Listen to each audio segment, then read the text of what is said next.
Hey, yo, salute, man. What's happening, everybody? This is Boxing Nocturnal Thoughts, man. What it is, what it do. Bow! Terrence Bud Crawford versus Errol Spence. Errol Spence versus Terrence Crawford. 50-50 fight. Yo, Sean Porter said, man, it's back to a 50-50. I have my questions. I had changed it, in my opinion, after I watched Terrence Bud Crawford dispatch Sean Porter in the fashion that he did. And I'll talk about that later if I remember to. And we hadn't seen Errol Spence. So take under consideration the way Terrence Bud Crawford dispatched Sean Porter and the fact that we hadn't seen Errol Spence and we knew that he had an injury to his eye and we hadn't seen him since he had fought Danny Garcia. You know, I had to look at this fight, reevaluate things, depending on, I was like, this to me is a 50-50 fight, but I have to lean towards Terrence Bud Crawford depending on what Errol Spence looks like in his next fight. And he got the fight with Yordenis Ugas. And now that fight has happened. We saw what happened. And we can come back and finally talk about Terrence Bud Crawford versus Errol Spence, or Errol Spence versus Terrence Bud Crawford. We can legitimately talk about this fight happening this year. And in my mind, based on what I saw from Errol Spence in his return fight against Yordenis Ugas, I'm going to go back to this fight being a 50-50 fight, and I lean with Errol Spence. I think people that was picking Terrence Bud Crawford should still be picking Terrence Bud Crawford. You know what I'm saying?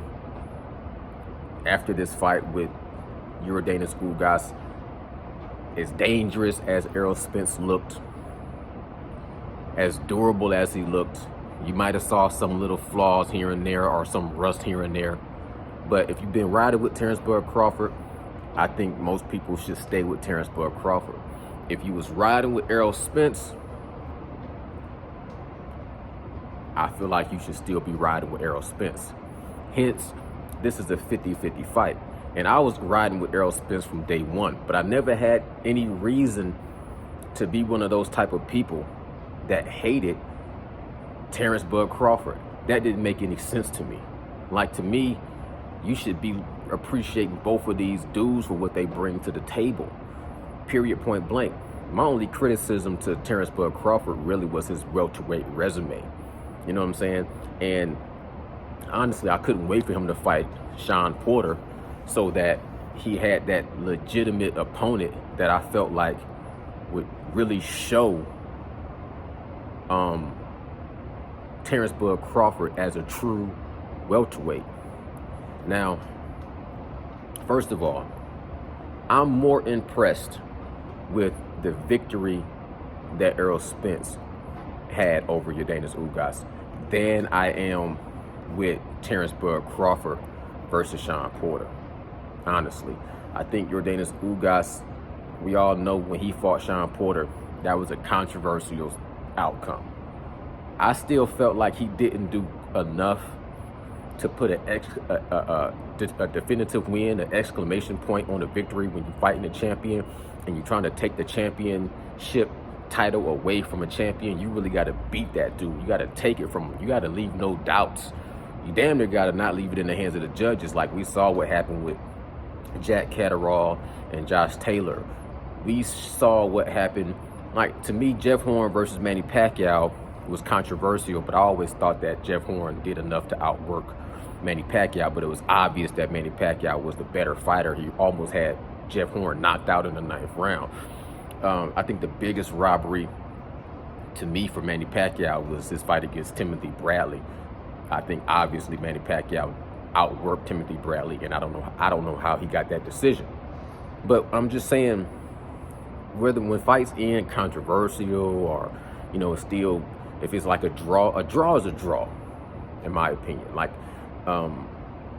people say it was controversial for Jermell Charlo versus Brian Castaño, but to me that fight looks like a draw. You know what I mean? So Yordenis Ugas is you know, top fighter. He is a top fighter. We've seen him have a close fight with Sean Porter. So whether or not you feel like he won or lost, it was still a close fight with Sean Porter. And then to see him go on to defeat Manny Pacquiao more definitively, more clearly than Jeff Horn did. You know what I mean? So I was impressed for Errol Spence to have that much time off, come back and handle Yordenis Ugas the way he did. Now, I was very impressed with the way that Terrence Bud Crawford handled Sean Porter, but I still say, and I almost didn't really want to say this because I had my hopes up, because going into this fight, I always looked at it like Sean Porter just, man, he was so, he just seemed like he was so into this whole thing about him and Terrence Bud Crawford really just being best friends and not really fighting each other. And if they ever fought, it would be on their terms. And it just seemed like it was more of a competitive friendship sparring match for Sean Porter. To me, Sean Porter was not the same version of himself when he fought Terrence Bud Crawford as he was when he fought Keith Thurman or Errol Spence. You know what I'm saying? But Sean Porter, look, I take nothing away from Terrence Bud Crawford victory over Sean Porter, because that fight displayed the difference between his athleticism, his IQ, and his footwork. You know what I'm saying? And how it was different from Errol Spence's footwork going against Sean Porter, Tasmanian Devil, come forward, pressure you type of style. You know, so when I look at the way Terrence Bud Crawford fought Sean Porter and I looked at the way Errol Spence fought Sean Porter, I was more impressed with Terrence Bud Crawford. Never mind Kenny Porter and the power struggle between him and Sean Porter, and Kenny Porter throwing in the towel, and, you know, Sean Porter on the ground beating up the mat. Never mind that. I take nothing away from Terrence Bud Crawford, but I still just don't think that was the very best version of Sean Porter mentally or physically. I don't think he trained the same mentally or physically. I don't think he trained the same as he did for Errol Spence that he did for Terrence Bud Crawford. I still think that Sean Porter somewhat had that 1 foot in, 1 foot out, was pretty much talking about retiring, trained a certain way, and Kenny Porter was talking about, I was going to throw in the towel, and I always knew I was going to throw in the towel before the fight even started. Kenny Porter, even leading up to the fight, was talking about how he was so much respect for Terrence Bud Crawford, because even when Terrence Bud Crawford was a kid, he crossed paths with him in the alleyway after they got into a little confrontation earlier that day, and he passed into him that night in the alleyway, and Terrence Bud Crawford had his fist balled up and was, you know what I'm saying, puffing up at him, and Kenny Porter kind of just backed up off the young man like, you got this. So the whole lead up to the fight, Kenny Porter energy sounded like it was just too much respect, too much sportsmanship, too much of this is a farewell fight for Sean Porter. We're just gonna go in there, put on a good show, and we're gonna boost up Terrence Bud Crawford. And I salute, you know, that's your buddy, that's your friend. I'm gonna give it all I got, but at the end of the day, it just wasn't the same Sean Porter. I digress. But Terrence Bud Crawford, phenomenal. And I don't really compare the Terrence Bud Crawford Sean Porter versus the Errol Spence Sean Porter. I really compare the Terrence Bud Crawford Sean Porter versus the Mikey Garcia fight with Errol Spence, because that was the fight where Errol Spence displayed more of his boxing skills, his IQ, fighting long, not fighting into the telephone booth, close quarters, busting your body down. He was talking about how, you know, Sugar Ray Leonard and George Foreman and other fans was talking about how he was just this brute and he was just this come forward fighter and he really didn't have the boxing skills. And Mikey Garcia had a higher boxing IQ, so I'm going to just outbox him. And that version of Errol Spence, even though he dominated Mikey Garcia with his boxing skills, he still didn't knock him out, knock him down. You know what I'm saying? And Mikey Garcia did fight to survive. But at the same time, I think even Terrence Bud Crawford would have got Mikey Garcia out of there. But that's speculation. Either way, that brings me back to wrap up this quick little video. I think this is a 50-50 fight. And I lean towards Errol Spence. And I think that if you take under the consideration that even before the car accident, before everything, this was a 50-50 fight. Now you take a 50-50 fight and you say this man had a car accident, had time off. Then he had an eye injury, had time off. Then he comes back to being more closer to 100% of himself, and you still looking at this as a 50-50 fight. In my opinion, Errol Spence, if he had not had the car accident, if he had not had the eye injury, and he would have continued to just be more progressive, then I don't really think this would be a 50-50 fight. In my opinion, I would definitely be saying that Errol Spence has just put himself in a position to be way better, way stronger.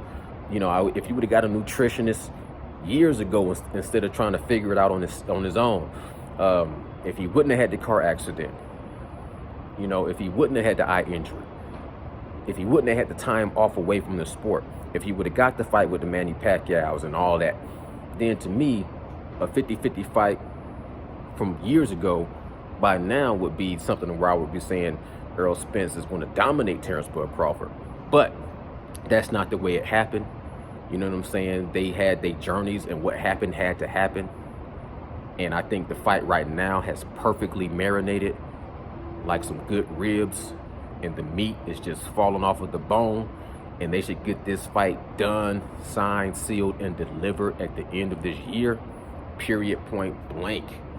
If there's no reason to have anybody thrown in a way, no Standionis and Keith Thurmans and Jerron Boots Ennis's and Virgil Ortiz and none of that. Everybody be like the Red Sea. Part and get out the way and let this fight happen. Any man can win, and let the best man win. And if you're a Terrence Bud Crawford fan, respect. If you're an Errol Spence fan, for real fan, salute. I'm an Errol Spence fan. I'm hoping that he stays on the course. You know what I'm saying? Have no more sidetracks, no more detours, or no more, you know what I'm saying, setbacks, no more accidents. Just stay focused, stay hungry, stay grinding, and definitely 50-50, but I lean towards Errol Spence. And like I said, let the best man win. People stating the obvious. That's one thing that makes me laugh, though. People stating the obvious already. If you Errol Spence detractor,